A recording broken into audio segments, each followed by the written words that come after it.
इस वीडियो में हम बात करेंगे कार्नोट इंजन की। कार्नोट इंजन से पहले हमने बात की थी हीट इंजन की, कि हीट इंजन किस तरह से हीट एनर्जी को वर्क में कन्वर्ट करता है और इसकी एफिशिएंसी क्या है। तो हमने पाया कि जो हीट इंजन है इसकी एफिशिएंसी बहुत कम होती है। ज़्यादातर जो हीट है वो वेस्ट हो जाती है और हीट की बहुत कम क्वांटिटी ही वर्क में कन्वर्ट हो पाती है। इसी समस्या को देखते हुए फ्रांसीसी साइंटिस्ट कार्नोट ने इंजन का एक ऐसा डिज़ाइन इमेजिन किया जो एक आइडियल इंजन की तरह काम कर सकता है। इस इंजन में जो हीट की वेस्टेज है वो लगभग जीरो है, यानी ना के बराबर है। तो इस कंडीशन में उन्होंने कल्पना की कि ऐसा इंजन अगर बन जाए तो टोटल हीट वर्क में कन्वर्ट हो सकती है और हम इस इंजन को आइडियल इंजन भी कह सकते हैं। तो उन्होंने हीट को ही शेव करने के लिए किस तरह से ये इमेजिन किया। उन्होंने सोचा कि अगर हम ऐसा इंजन तैयार करें कि उसमें हीट वेस्ट ही ना हो तो ऐसा इंजन लगभग आइडियल इंजन की तरफ अप्रोच कर सकता है, उसकी एफिशिएंसी लगभग 100% हो सकती है। तो कार्नोट इंजन के कुछ पार्ट हैं, इसके मेन मेन 4 पार्ट हैं इसमें जो उन्होंने इमेजिन किए। तो सबसे पहला जो पार्ट है वो है एक कंटेनर जिसमें वर्किंग सब्सटेंस है, और इस कंटेनर यही मेन पार्ट है इस इंजन का। इसमें जो कंटेनर की वॉल हैं वो बैड कंडक्टर ऑफ हीट है, यानी हीट ट्रांसफ़र हो ही नहीं सकती, वेस्ट नहीं हो सकती इन वॉल से। और जो इसमें एक पिस्टन लगा हुआ है ये फ्रिक्शन लेस है, यानी फ्रिक्शन की वजह से भी एनर्जी वेस्ट नहीं हो सकती। इसमें फ्रिक्शन लेस पिस्टन लगाया, और इसकी जो बॉटम है ये गुड कंडक्टर है, यहाँ से ही हीट का ट्रांसफ़र वर्किंग सब्सटेंस के लिए होता है। तो ये फर्स्ट पार्ट बड़ा इंपॉर्टेंट पार्ट है इसमें। सेकंड पार्ट है सोर्स, जो एक हाई टेम्परेचर प्लेस है, यहाँ पर हीट जनरेट की जाती है, ठीक है। सेकंड है इंसुलेटर स्टैंड, ये इंजन की इनर्शियल प्रॉपर्टी को मेंटेन करता है और यानी रिमूव करता है इनर्शियल प्रॉपर्टी को, ठीक है। और थर्ड यानी ये थर्ड पार्ट हो गया। फोर्थ पार्ट है इसमें सिंक। सिंक एक लो टेम्परेचर प्लेस होता है, ठंडा स्थान होता है, इसका टेम्परेचर बहुत कम होता है। जितना ज़्यादा कम इसका टेम्परेचर होगा समझो हमारा इंजन उतना ही ज़्यादा आइडियल होगा, उसकी उतनी ही ज़्यादा एफिशिएंसी होगी, ठीक है। तो ये हैं इसके कार्नोट इंजन के 4 part: container, source, insulator stand और ये सिंक। तो ये वर्क कैसे करता है, चलो आइए इसका देखते हैं, इसकी वर्किंग देखते हैं। देखो कार्नोट इंजन की जो वर्किंग है वो कुल 4 प्रोसेस के अंदर की जाती है। तो अब बात करेंगे हम इसके वर्किंग की पहले प्रोसेस की।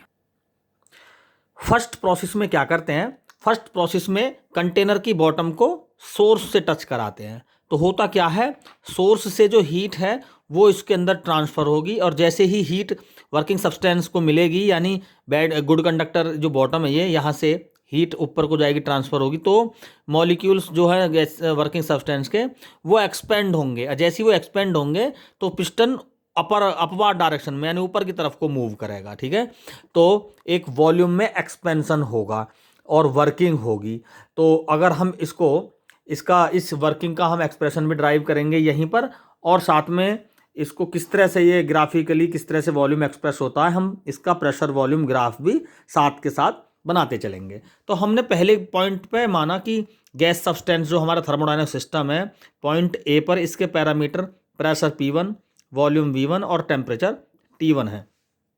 जैसे हमने अपने इसको वर्किंग सब्सटेंस यानी कंटेनर की बॉटम को सोर्स पर रखा तो यहाँ पर हीट का ट्रांसफ़र हो गया और साथ के साथ वॉल्यूम में एक्सपेंशन हो गया। हमने मान लिया वॉल्यूम देखो ये एक्स एक्सिस वॉल्यूम को शो कर रही है, तो वॉल्यूम इंक्रीज हो रहा है। जैसे जैसे हम एक्स के पॉजिटिव डायरेक्शन में चलेंगे तो समझो वॉल्यूम बढ़ता चला जाएगा। तो हमने मान लिया ए से ये पॉइंट वॉल्यूम बढ़कर यहाँ पहुँच गया बी पॉइंट पर, ठीक है। लेकिन इस कंडीशन में हम देखते क्या है, थोड़ा सा प्रेशर भी डिक्रीज हो जाता है। ध्यान देना, एक चीज़ बढ़ेगी तो दूसरी घटेगी। वॉल्यूम बढ़ा है तो प्रेशर घटा है इस प्रोसेस में, ठीक है। और अगर एक पैरामीटर में वेरिएशन ज़्यादा होगा तो दूसरे पैरामीटर में वेरिएशन कम होगा। ये ट्रिक्स कुछ हैं, इनको हमें माइंड में बनाए रखना है। तो वॉल्यूम में वेरिएशन ज़्यादा हुआ, इंक्रीज हुआ, तो प्रेशर में थोड़ा सा डिक्रीजमेंट होगा, ठीक है, क्योंकि वॉल्यूम में ज़्यादा एक्सपेंशन हुआ है तो प्रेशर में कम होगा। तो वॉल्यूम तो ए से यहाँ पर पहुँच गया और प्रेशर थोड़ा सा डिक्रीज मानूंगा मैं, यहाँ पर कर दिया, ठीक है। तो ये यहाँ पर बी पॉइंट बना इसका, और इस तरह से ए से लेके बी हमारा थर्मोडायनेमिक सिस्टम पहुँच जाएगा आइसोथर्मली, ठीक है। ए से लेके बी पॉइंट पर हम मान लेंगे प्रेशर P2, वॉल्यूम V2 और टेम्परेचर T1 ही रहा, क्योंकि ये इसमें कांस्टेंट है टेम्परेचर, ठीक। अब इस कंडीशन में वर्क डन कितना होगा? वर्क डन के लिए आइए देखते हैं। मैंने मान लिया इस W1 वर्क डन है, ठीक है। W1 is equal to PdV, thermodynamic system का फॉर्मूला है। वॉल्यूम V1 से V2 कन्वर्ट हो गया, और P को हम PV बराबर RT से, इसमें P को हम सब्स्टिट्यूट कर सकते हैं। P is equal to RT upon V, और W1 हो जाएगा, RT बाहर ले लेते हैं, और 1 अपॉन V dV, यहाँ से 1 अपॉन V का इंटीग्रेशन होता है log V, तो W1 हो जाएगा यहाँ से RT log V, और ये लिमिट हो जाएंगी ये V1 से V2 तक, यानी V1 से V2।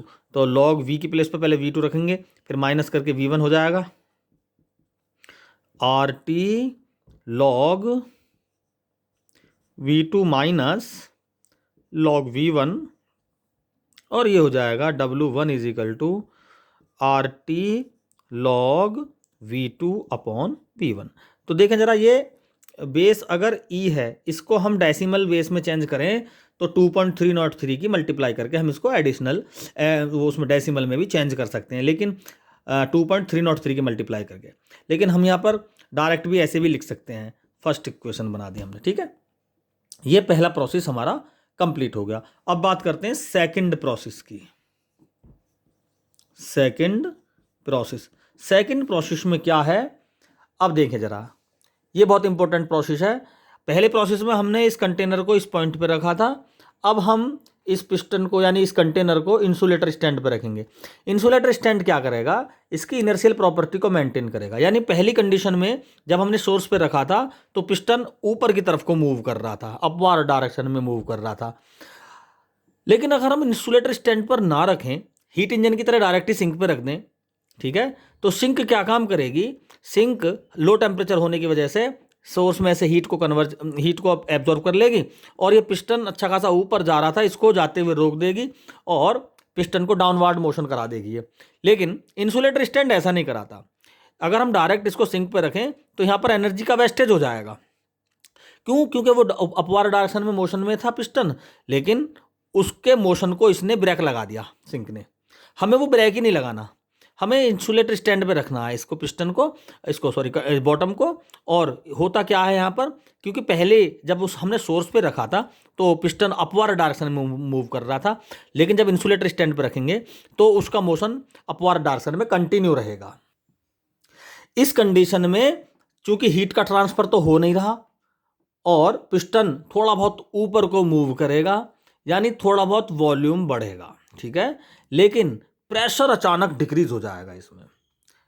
तो प्रेशर अचानक डिक्रीज हो जाएगा, क्यों? क्योंकि हीट का ट्रांसफर नहीं हो रहा और वॉल्यूम बढ़ रहा है। वॉल्यूम तो चलो मैंने मान लिया ये थोड़ा सा इंक्रीजमेंट हुआ, लेकिन इसमें प्रेशर में बहुत ज़्यादा डिक्रीजमेंट हो गया। क्यों? क्योंकि वॉल्यूम बढ़ रहा है और हीट का ट्रांसफर हो नहीं रहा। तो जब हीट का ट्रांसफर नहीं हो रहा और प्रेशर भी अचानक बहुत ज़्यादा चेंज हो जाए तो हम उसको कहते हैं एडियाबैटिक प्रोसेस। तो ये प्रोसेस, सेकंड प्रोसेस कौन सा हो जाएगा? ये हो जाएगा एडियाबैटिक प्रोसेस। पहला वाला था आइसोथर्मल प्रोसेस, ये हो जाएगा एडियाबैटिक प्रोसेस। तो हमें ये दो प्रोसेस ही मेन याद रखने हैं, यही दो प्रोसेस पर काम करता है। तो हमने मान लिया बी पॉइंट से प्रेशर डिक्रीज होकर कहाँ पहुँच गया? यहाँ पे आ गया, और थोड़ा सा वॉल्यूम भी इसमें इंक्रीज हुआ है। तो वॉल्यूम इंक्रीज के लिए हम मान लेंगे थोड़ा सा वॉल्यूम भी हमने यहाँ पर कर दिया है, ठीक है। तो थर्मोडायनेमिक स्टेट कहाँ पे पहुँच गई? हम इस पॉइंट पर पहुँच गई, ठीक है, ऐसे। यानी यहाँ पर क्रिएट हो गया सी पॉइंट, जिसका प्रेशर है P3, वॉल्यूम है V3, और टेम्परेचर चेंज हो गया भाई, अब की बार T2 हो गया, ठीक है। तो हम यहाँ पे डॉट डॉट डॉट डॉट लगा के यहाँ पर वॉल्यूम को V3 शो कर सकते हैं, और यहाँ पर वॉल्यूम क्या था? V2, यहाँ पर V2 लिख सकते हैं, ये प्रेशर है, प्रेशर P3 हम यहाँ पे लिख सकते हैं, और इस वाई एक्सिस पर प्रेशर ये पॉइंट P2 हो गया, तो यहाँ पर P2 लिख सकते हैं। तो इस तरह से हम ग्राफ को डिजाइन कर सकते हैं। तो अब इस प्रोसेस में ग्राफिकली हमने समझ लिया, अब इस प्रोसेस में वर्क डन कितना होगा, वो वर्क डन हम फाइंड करेंगे एडियाबैटिक प्रोसेस की ही मदद से। तो W बराबर ये तो हम जानते हैं PdV होता है, और वॉल्यूम हो गया यहाँ पर V2 से P3 पर। P को जैसे हमने आइसोथर्मल प्रोसेस में डिस्प्लेस किया था PV इजिकल टू RT, यहाँ करेंगे हम PV gamma equal to constant की टर्म से, ठीक है। PV gamma equal to constant, तो P बराबर हो जाएगा K अपॉन V की पावर गामा, या K V की पावर माइनस गामा, ठीक है। तो हम P के प्लेस पे लिख देंगे K, ये हो गया K, बाहर निकाल दिया, V की power minus gamma dV, V2 से V3, और K V की पावर माइनस गामा का डिफ्रेंशिएशन कर देंगे, तो V की पावर माइनस गामा प्लस 1, ये डिफ्रेंशिएशन का फॉर्मूला होता है, ये हमने कर दिया इसका डिफ्रेंशिएशन, V2 से V1 हो गया। क्लियर। यहां पे देखते हैं W इजिकल टू K और V1, यहां पर लिमिट अप्लाई कर देंगे, थोड़ा सा इसको 1 माइनस गामा को बाहर निकालेंगे, 1 माइनस गामा, और ये V की पावर माइनस 1 माइनस गामा है, तो यहां हो जाएगा V1, ये देखना जरा, इसमें V2 से V3 है ना, तो V2 से V3 होगा यहाँ पर, ठीक है, करेक्ट कर लेना।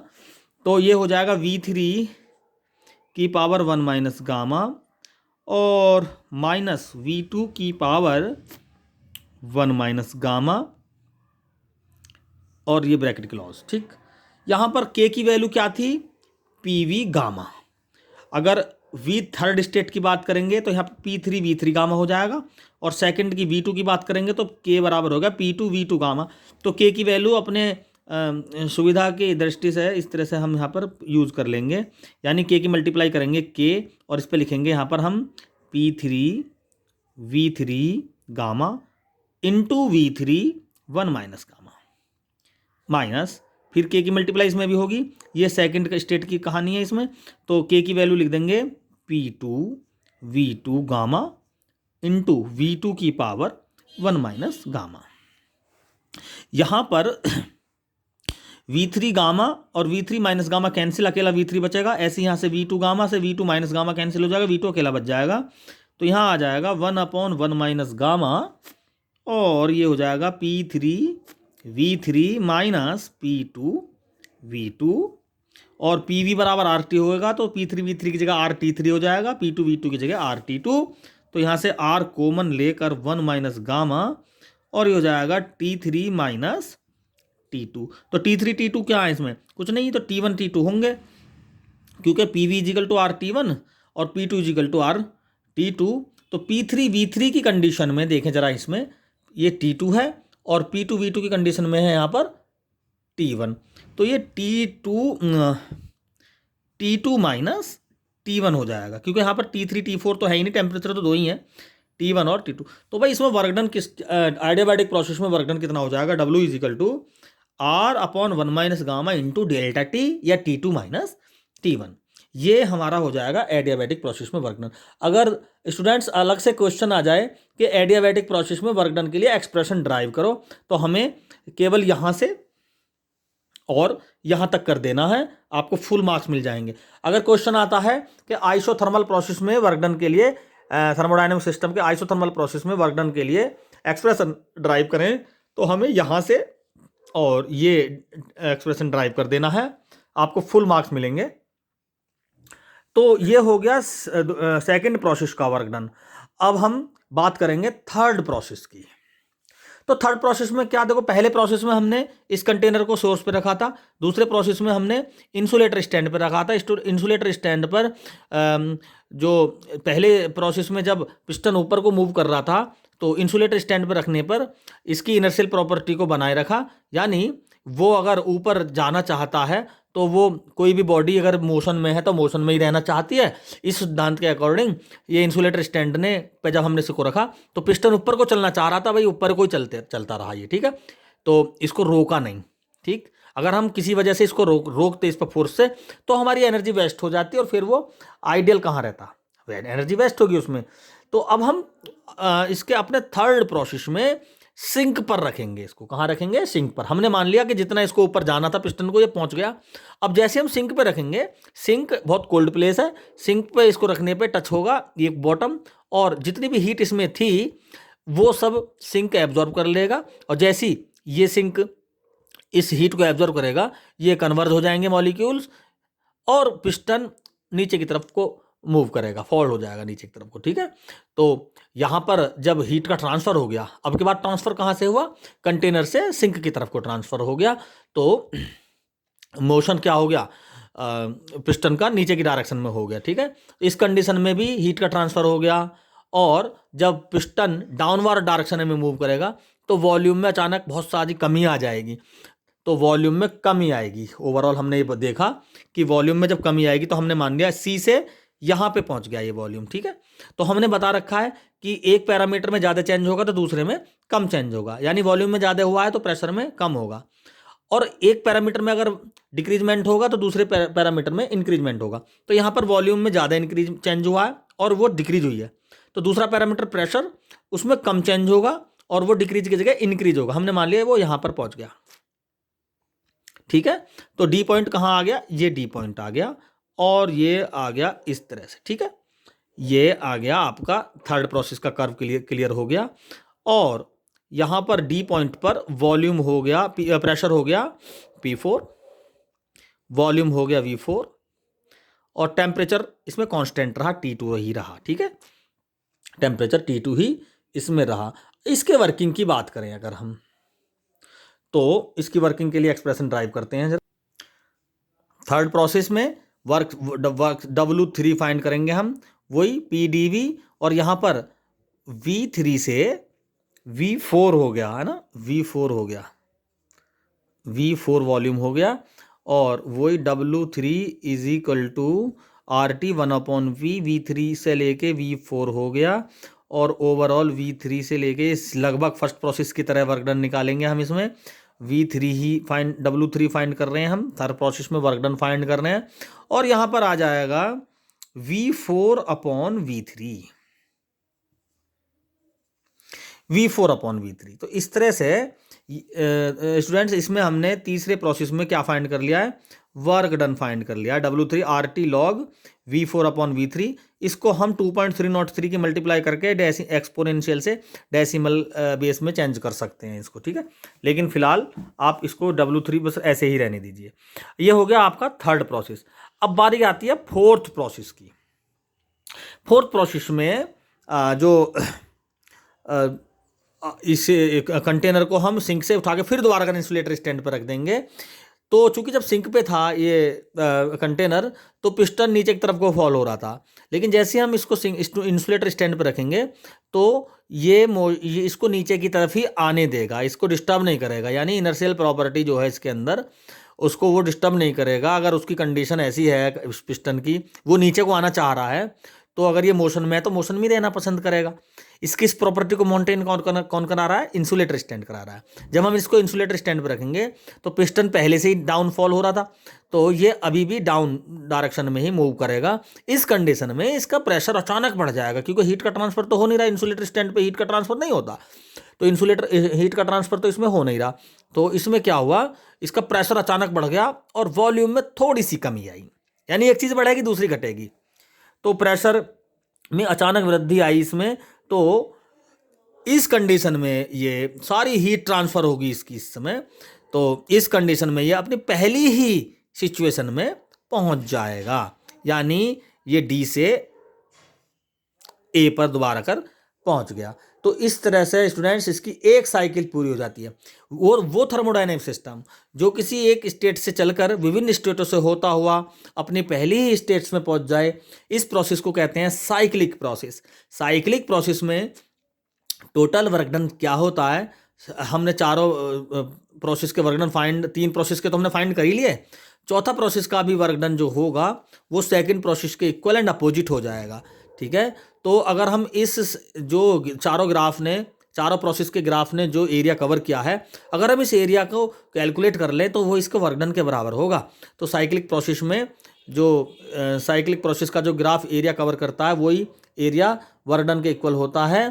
तो ठीक है, तो इसमें साइक्लिक प्रोसेस क्या होता है, जो थर्मोडायनामिक सिस्टम अपने इनिशियल स्टेट से बहुत सारी स्टेटों में होता हुआ फाइनली पहले अपनी इनिशियल स्टेट में ही आ जाए, तो ऐसे प्रोसेस को हम साइक्लिक प्रोसेस कहते हैं। तो हम इसको कार्नोट साइकिल भी बोलते हैं। तो भाई फोर्थ प्रोसेस की बात चल रही थी। फोर्थ प्रोसेस में ये जो थर्मोडायनामिक पैरामीटर्स हैं वो डी पॉइंट से सीधे ए पर आ गए, अपनी अपनी इनिशियल कंडीशन में सब्सटेंस आ गया। इस तरह से इसका एक साइकिल पूरी हो जाती है। इस फोर्थ प्रोसेस में जो वर्क डन होगा वो W2 जो हमने फाइंड किया था, ये W2 यानी सेकंड प्रोसेस का जो वर्क डन है, ये जो हमने फाइंड किया था, तो W4 जो होगा वो इसी का ही इक्वल और अपोजिट होगा। यानी हम लिख सकते हैं भाई W4 यानी फोर्थ प्रोसेस में जो वर्क डन होगा वो माइनस W2 होगा। तो इस तरह से हमने चारों प्रोसेस के बारी बारी से ग्राफ और वर्किंग हमने इसमें डिस्कस की है। इस तरह से ये इसका कार्नोट इंजन का एक साइकिल पूरा हो जाता है।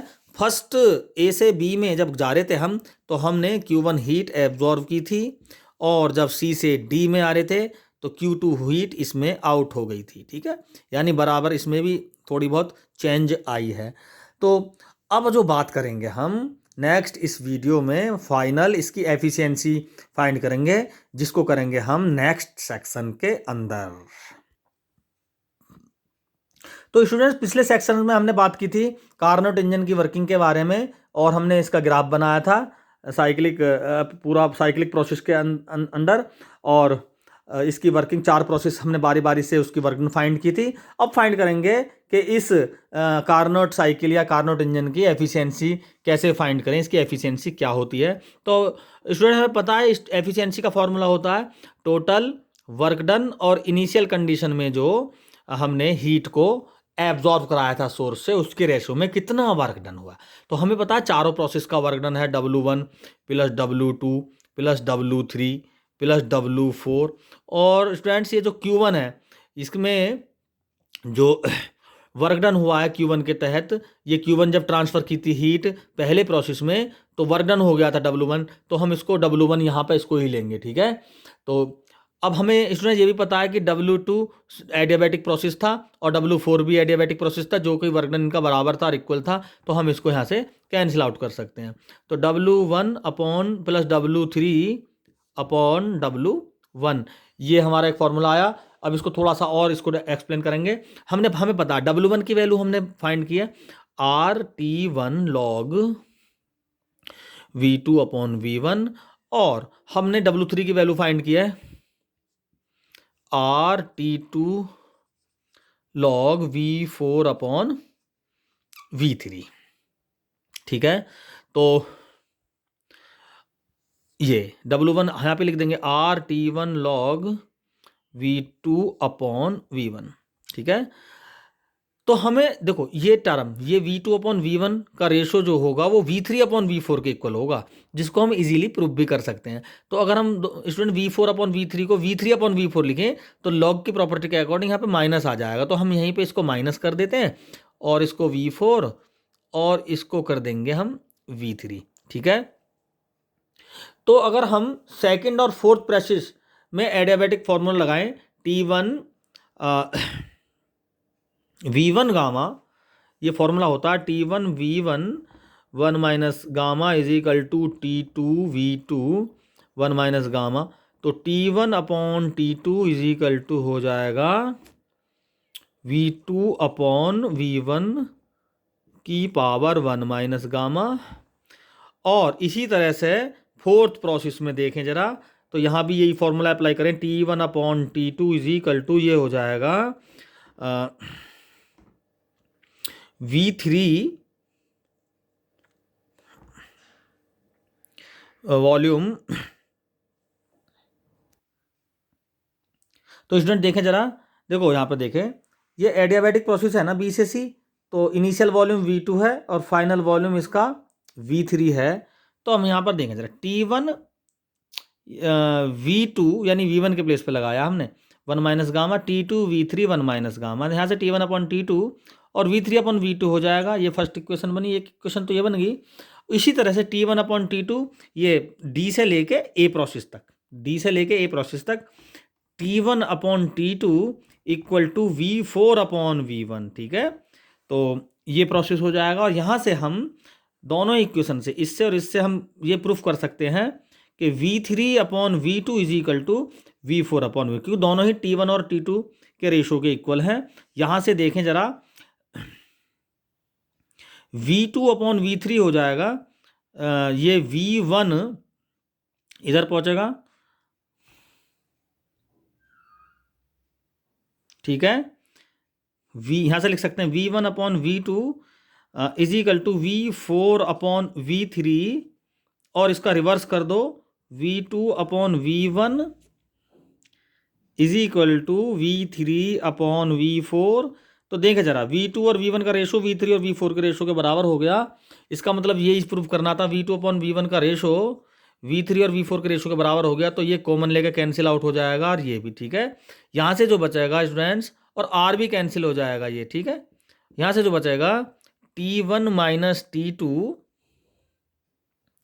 अपॉन T1 बचेगा, ठीक है, जो कि क्या है, ये है एफिशिएंसी का निकल के फॉर्मूला आ गया, eta is equal to 1 minus T2 upon T1। ये है एफिशिएंसी का फॉर्मूला। T2 क्या है, सिंक का टेम्परेचर। अगर ये 0 हो जाए तो ईटा 1, यानी अब ये 100% एफिशिएंट हो जाएगा। इसकी वैल्यू आ गई 1, यानी ईटा परसेंट हो जाएगा 100% एफिशिएंट। और अगर T2 के टेम्परेचर T1 के बराबर हो जाए, यानी सिंक सोर्स के बराबर ही गर्म हो जाए, तो इस कंडीशन में ईटा क्या हो जाएगा, ये ईटा हो जाएगा 0, यानी कोई एफिशिएंसी ही नहीं देगा, इंजन बंद हो जाएगा, चलेगा ही नहीं। तो इस कंडीशन में तो मैं आशा करता हूँ ये कार्नोट इंजन की वर्किंग और इसकी एफिशिएंसी आपको अच्छे से समझ में आ गई होगी। धन्यवाद।